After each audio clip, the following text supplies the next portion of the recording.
Hello, my name is Anneta and I'm talking to you from Warsaw, Poland. The book of the month, still the same, Tadpole's Promise, and the topic of change. This book means change to me. I already had the experience of working with the book in the past, but with students who were 12, 13, and we approached it from a bit different angle. We discussed the problem of promising someone to stay together till the end of our lives while we do change, and how do these changes affect us, how can we face them.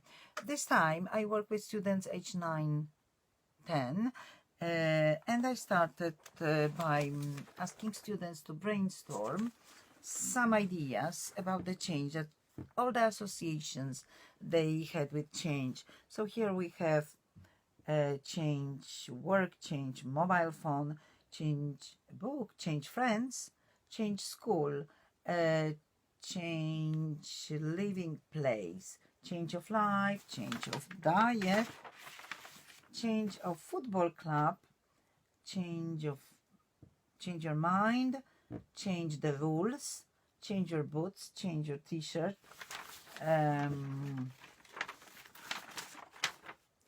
change new hairstyle, coming to school after holidays, a big change, new sibling coming to family.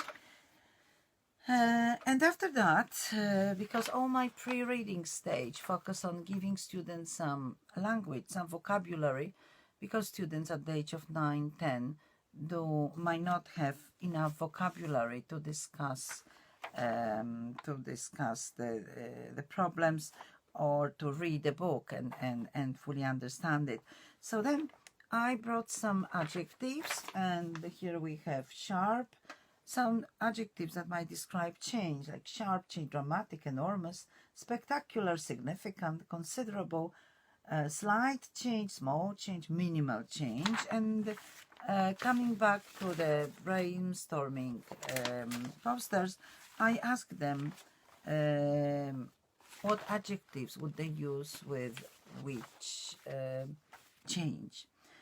Then I started with the book by Julia Donaldson, Monkey Puzzle. We read it together as a kind of warm-up and pre-reading. And then I ask students to focus on the last line in the book. Says, I didn't know your mother looks like you. I couldn't, you see, none of my babies look like me. And then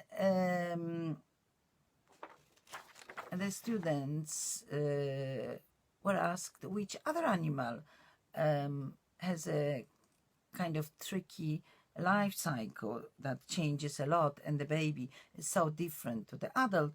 And of course they immediately said a frog.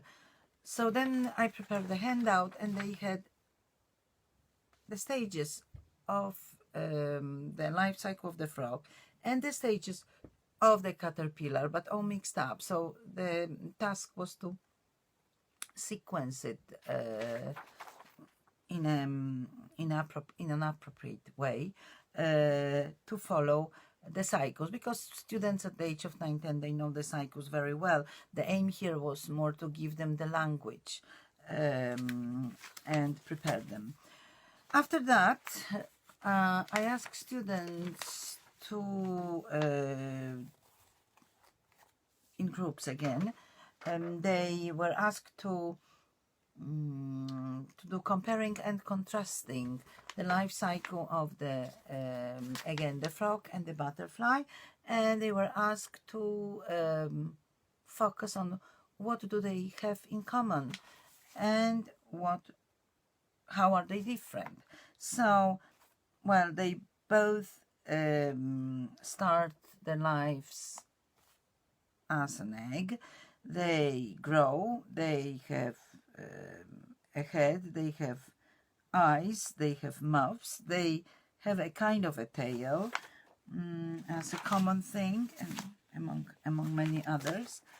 And after that, we read the book, and that was quite an experience. Children liked the book very, very much. They were a bit shocked with the ending is strong and unusual. Then they really liked the book, so we perform it in groups of three: the narrator and the tadpole and the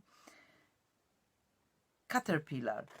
It's an ideal book for this sort of reader's theater because there is an upper part which is the caterpillar's part, and the part below the water, which is tadpole's part, and that makes it easy for children to perform because they can actually read it from a book, directly from the book. You don't need to write the script.